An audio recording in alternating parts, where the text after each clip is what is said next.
오늘 말씀의 배경이 유다의 요시야 왕의 아들 여호야김 때에 이랬어요. 요시야 왕이 죽고 갑작스레 죽습니다. 죽고 그 아들이 왕이 되고 또 다른 아들이 왕이 되고 동생이 왕이 됩니다. 혼란스럽죠. 짧은 기간 안에 요시야 왕이 죽고 엘리야김이 왕이 되고 여호야김이 왕이 되고 여호야킨이 왕이 되고 시드기야가 왕이 되는 이렇게 혼란스러울 때에 하나님의 말씀이 주어져요.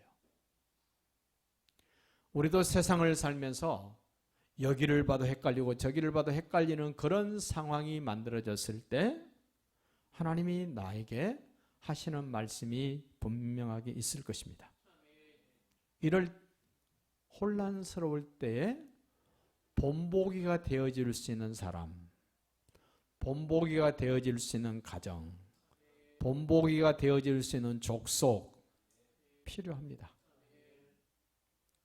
예수님께서 이 땅에 오셔서 하나님의 뜻을 이루어 드릴 때 예수님이 본보기로 썼던 사람들이 있습니다. 남자는 이방 사람이었던 백부장, 내가 이스라엘 사람 중에서 이렇게 믿음 좋은 남자를 만나보지 못했다 하면서 백부장을 샘플로 말씀을 하세요. 여자의 샘플은 가나안 여인. 우리 주님이 완전히 그 여인을 무시합니다. 노골적으로 무시합니다. 그럴 때 그 여인이 하는 말, 주님 맞습니다. 저는 개 같은 여인입니다. 개 같은 저도 주인의 상에서 떨어지는 부스러기를 먹어야 제가 살 수 있습니다. 멋진 얘기를 합니다. 이건 이방인들의 샘플이었습니다. 유대인 가운데 샘플이 있습니다. 예수님이 늘 절기 때마다 예루살렘에 올라오시면 찾아갔던 집, 마리아, 마르다, 나사로. 거기에 마리아라는 여인, 유일하게 인류 역사 속에서 예수님의 죽으심, 장사를 준비할 수 있는 딱 한 사람, 마리아입니다. 샘플로 쓰셨습니다. 유대인 가운데 남자 한 사람의 샘플이 있습니다. 세례 요한입니다. 우리도 주님 오실 때가 되어지면 너무너무 혼란스러울 터인데 그때 우리 교회가 샘플로 주님께 쓰임받기를 바랍니다. 여러분의 가정이 샘플로 쓰임받으시고 우리 한 사람 한 사람이 주님께 샘플로 이런 사람이 있었다라고 말씀하실 수 있는 근거를 만들어가는 신앙생활이 되시기를 바랍니다. 오늘 본문에도 한 족속이 샘플이 됩니다. 그 족속 이름을 기억하십니까? 레갑 족속입니다. 이방인이었습니다. 언약 백성 속에 들어와 있는 사람들이 아니었습니다. 이방 민족이었습니다. 그럼에도 불구하고 하나님이 샘플로 쓰십니다.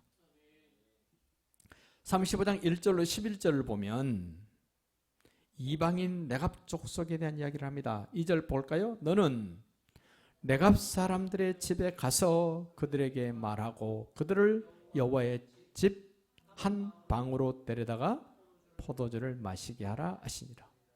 하나님이 말씀합니다. 에레미야야, 레갑 족속에게로 가서 그 레갑 사람들을 하나님의 집 성전으로 초청을 해서 그들에게 사발에 가득 담긴 포도주 갖다 놓고 각자에게 컵을 주고 이 포도주를 마음껏 마시라고 네가 명령을 해라.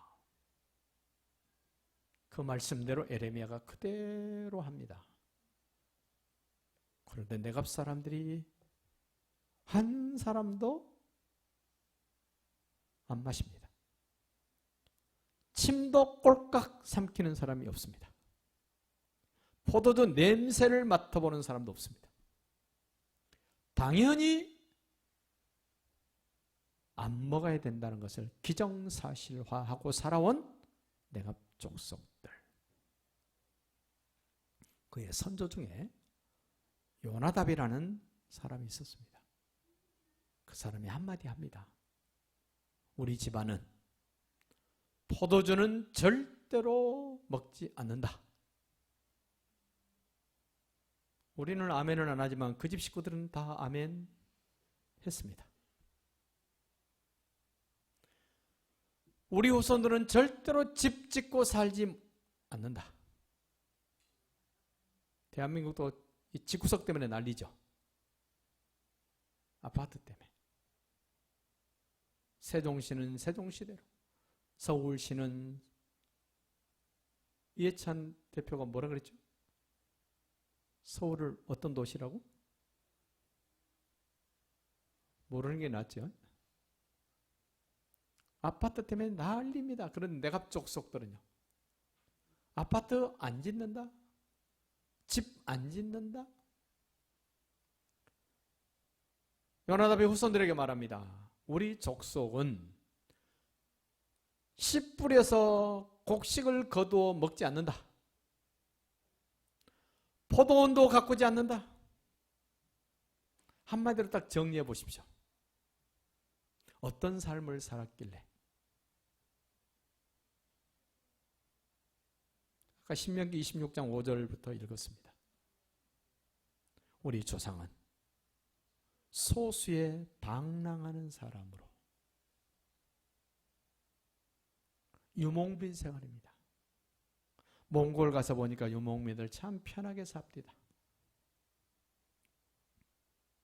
말등 위에다가 개로 뚫뚫 말아서 얹고 여기가 좁겠다 싶으면 그냥 자리 핍니다.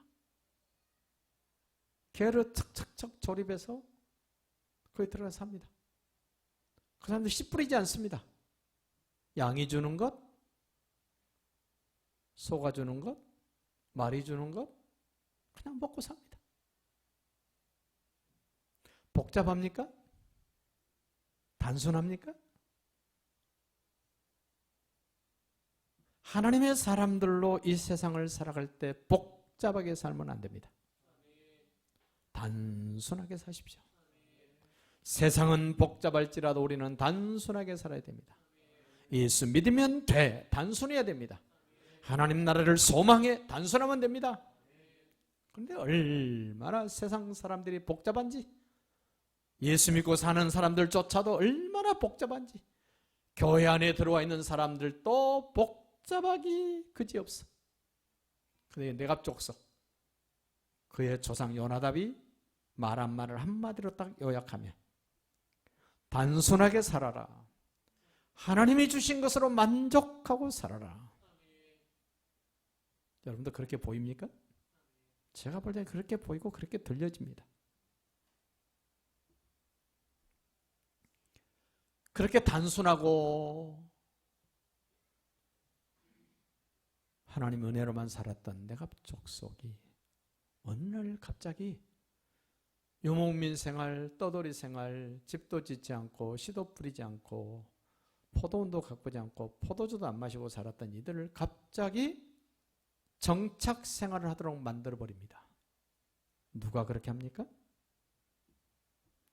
바벨론 느부갓네살 왕이 억지로 예루살렘에 가서 살게 합니다. 상상해 보십시오.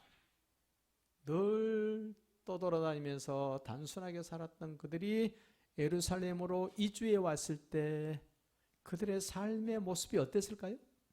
한마디로 한번 정리해 보십시오. 너무 불편한 거예요. 여러분과 저도 세상을 살면서 예수 믿고 사는 사람으로 세상 사는 사람들을 볼 때 그들과 비슷하게 살라 그러면 우리 어때야 돼요? 불편해야 돼.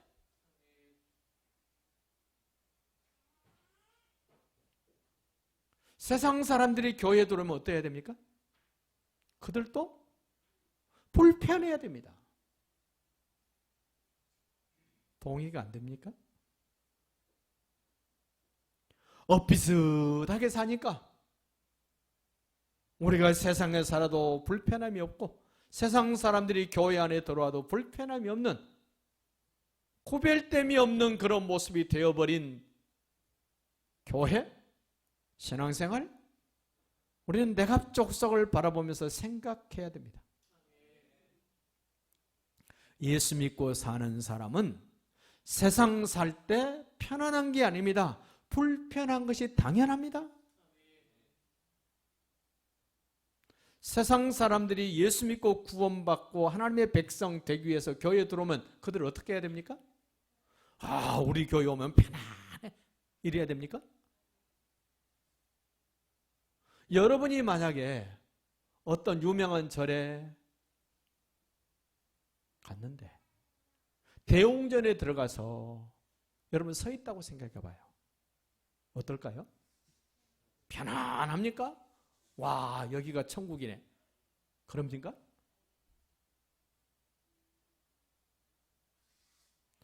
우리도 대웅전에 가면, 절간에 가면 불편함을 느낀 것처럼 세상 살던 사람들이 교회에 들어오면 어때야 돼요? 불편해야 돼. 근데 교회가 너무 잘해줘 버린 거예요. 우리 교회는 편안한 교회입니다. 누가 와도 우리는 환영합니다. 과연 그래야 됩니까? 내갑족속들 보십시오. 정말 제사장들이 살고 제사장들이 함께 모여서 먹고 마셨던 그 성전, 그 고위직들이 사는 방 윗방에 갖다 놨습니다. 포도주를 큰 사발에다가 가득 담아놨습니다. 각자 앉은 자리에 쫙 좋은 잔을 쫙 만들어놨습니다. 그리고 예레미야가 말을 합니다. 여러분, 아무런 부담 없이 돈 걱정하지 마시고 마음껏 퍼먹어도 됩니다. 예레미야가 뭘 기대했을까요? 자기가 한 말에 그대로 따라서 해주기를 기대했을지도 몰라요. 그런데 한 사람도 예레미야가 한 말에 동의하는 사람이 없습니다. 흔들리는 사람도 없습니다. 옆에 사람에게 물어보는 사람도 없습니다. 이거 해야 돼, 말아야 돼, 묻는 사람도 없습니다. 확실합니다. 300년 전에 요나답이 한 말 때문에 300년이 지난 후에 그의 후손들이 정확하고 분명하게 가치관을 가지고 있습니다. 우리 하나님이 지금 샘플로 들어 쓰는 민족, 족속, 내갑족속입니다. 저에게 한 가지 바람이 있다면 우리 주님 오시기 전에 우리 은혜교회를 샘플로 쓰실 수 있는 교회가 되면 좋겠다. 좋은 본보기로 쓰여졌으면 좋겠다. 여러분의 집안에서도 여러분이 좋은 의미로 샘플이 되시고 한 사람 한 사람이 좋은 의미에서 주님께 붙들려 본이 되어지는 사람으로 자리매김될 수 있기를 바랍니다. 이 내갑족속은 초지일관입니다. 이럴 때 이렇게 하고 저럴 때 저렇게 하는 사람이 아닙니다.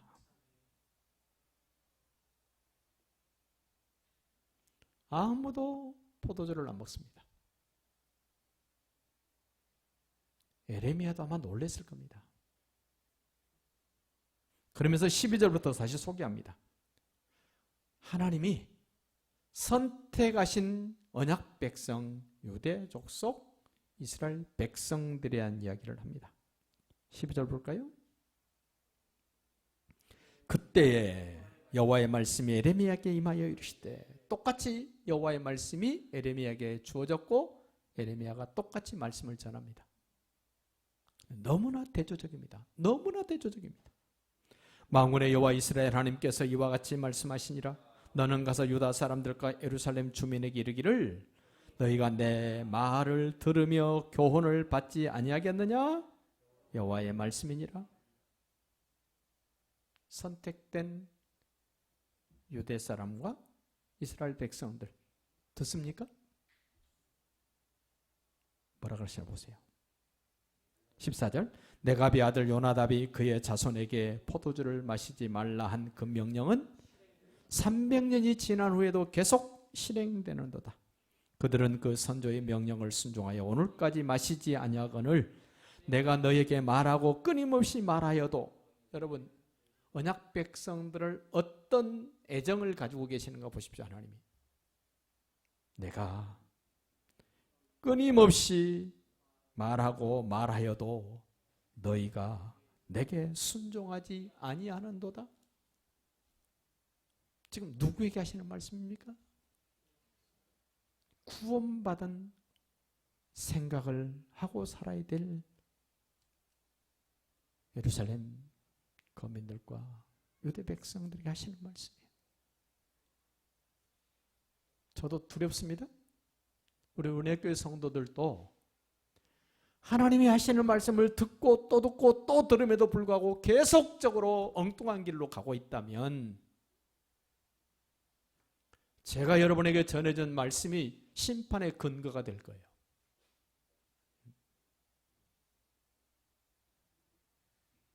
그런 분이 한 분도 없기를 바랍니다. 얼마나 언약 백성들에게 하나님이 애정을 가지고 있나 15절도 보십시오. 내가 내 종 모든 선지자를 너에게 보내고 끊임없이 보내며 이르기를 너희는 이제 각기 악한 길에서 돌이켜 행위를 고치고 다른 신을 따라 그를 섬기지 말라. 그리하여 너희는 내가 너희와 너희 선조에게 준 이 땅에 살리라 하여도 너희가 귀를 기울이지 아니하며 내게 순종하지 아니하였느니라. 여러분 순종하기를 원하신다면 귀를 기울이십시오. 하나님의 말씀에 귀를 내드리십시오. 듣는 일에 실패하면 전부 실패합니다. 사단마귀가 뭘 노릴까요? 뭘? 말씀 못 듣게 합니다. 피곤해서 못 듣게 합니다. 졸음이 와서 못 듣게 합니다. 너무 환경이 힘들어서 못 듣게 합니다. 복잡한 생각 때문에 말씀을 못 듣게 합니다. 예배당에 앉아 있는데도 못 듣게 합니다. 하나님의 말씀을 바르게 듣지 못한 사람은 기대할 것이 없습니다. 듣는 일에 실패했는데.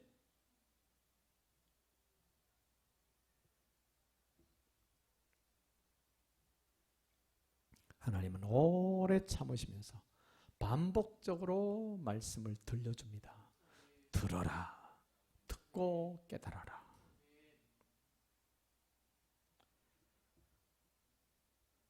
하나님의 말씀에 지속적으로 순종하지 않습니다. 내갑 족속은요, 한 번 들었는데 계속 그 말씀대로 순종합니다.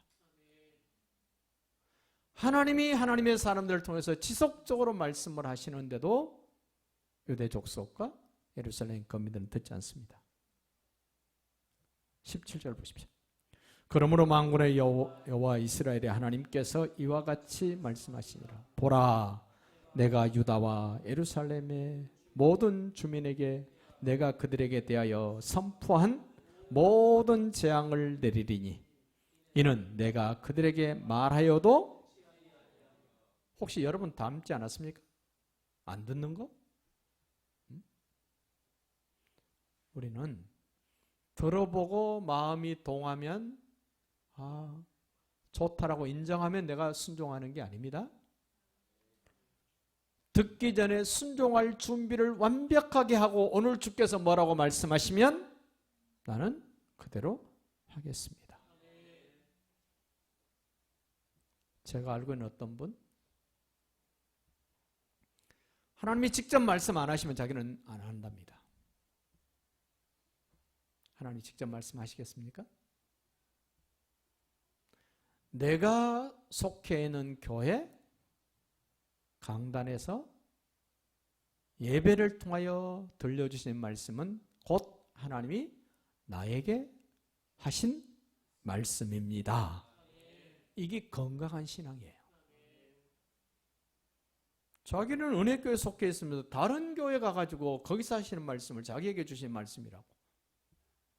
아니요. 가장 기본적인 거. 내가 속해 있는 교회 주일날 강단에서 주시는 말씀은 나에게 주신 말씀으로 받으셔야 됩니다. 그 받는 말씀을 실패하면, 받는 일에 실패하면 그 인생 실패합니다.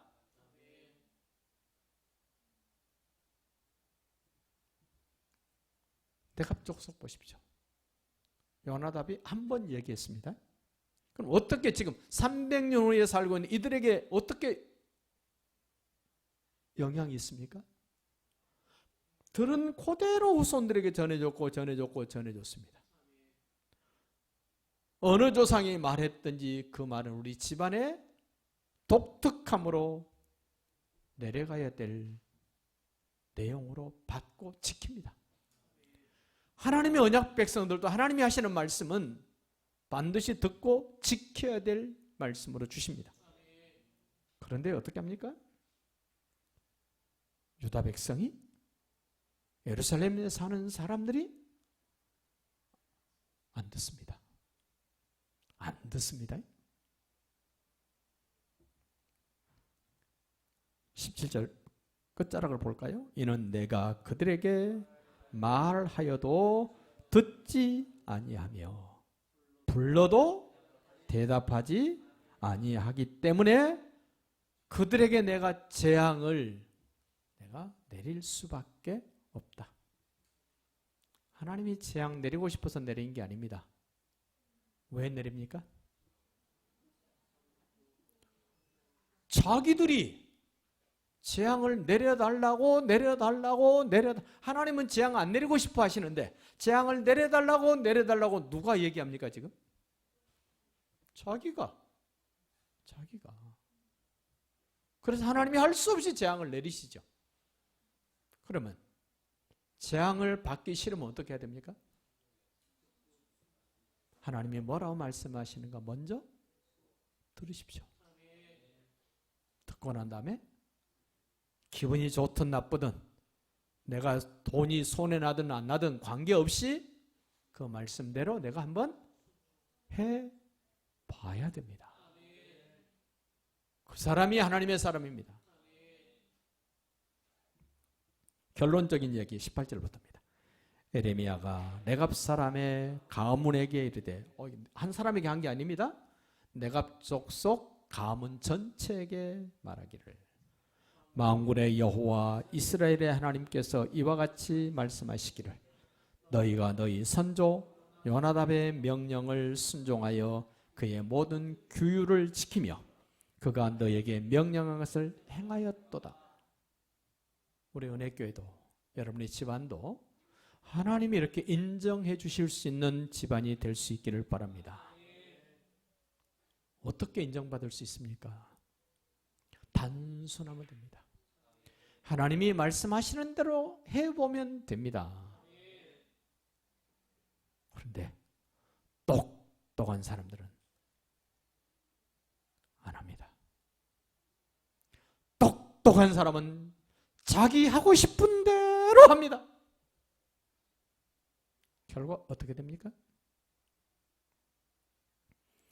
여지없이 바벨론으로 끌려가지 않습니까? 망해서 바벨론으로 질질질질 끌려갑니다. 아무런 저항도 못하고 그냥 끌려갑니다. 마지막 19절 보십시오. 그러므로 만군의 여호와 이스라엘의 하나님께서 이와 같이 말씀하시니라. 네갑의 아들 요나답에게서 내 앞에 설 사람이 영원히 끊어지지 아니하리라 하시니라. 여러분, 우리 주님이 이 땅에 오셨을 때 하시는 말씀을 한 가지 기억해 보십시오. 종말에 대한 설교를 마태복음 24장 25장에서 하십니다. 그 말씀 중에 이런 말씀을 하십니다. 착하고 충성된 종이 되어 어떤 사람이 착하고 충성된 종입니까? 지금 예레미야 35장으로 연결시켜 보면 내갑 족속이 착하고 충성된 종입니다. 네가 작은 일에 충성하였으며 크고 많은 것들을 내가 내게 맡기리라. 아무에게나 맡기지 않습니다. 지혜롭고 충성된 종이 되어 때를 따라 양식을 나누어 줄 자가 누구냐? 때를 따라 양식을 나누어 줄 수 있는 사람, 착하고 충성된 종입니다. 오늘 내갑 족속에서 이 착하고 충성된 종들을 만나볼 수 있기를 바랍니다. 어떤 사람입니까? 내 앞에 설 사람이 영원히 끊어지지 아니하리라. 하나님 앞에 설 수 있는 자격, 하나님이 세워줘도 아무도 이의제기할 수 없는 사람, 내갑의 후손들이 세워질 것이다. 오늘날로 말하면 예수 믿고 구원받은 사람, 구약에서 말하면 남은 자입니다. 많지 않습니다. 남은 자는 많지 않습니다. 구원 얻을 사람 많지 않을 것입니다. 이스라엘 민족 가운데 더부살이로 있는 내갑 족속 많겠습니까? 많지 않습니다. 결론입니다. 세상 사는 것이 좀 힘들고 불편하더라도 하나님 나라에 대한 소망이 분명하다면 잠시 잠깐 고난당하는 것 별것 아니라고 생각하시고 하나님의 말씀을 따라 살아보는 복된 삶이 되시기를 예수님의 이름으로 축복합니다.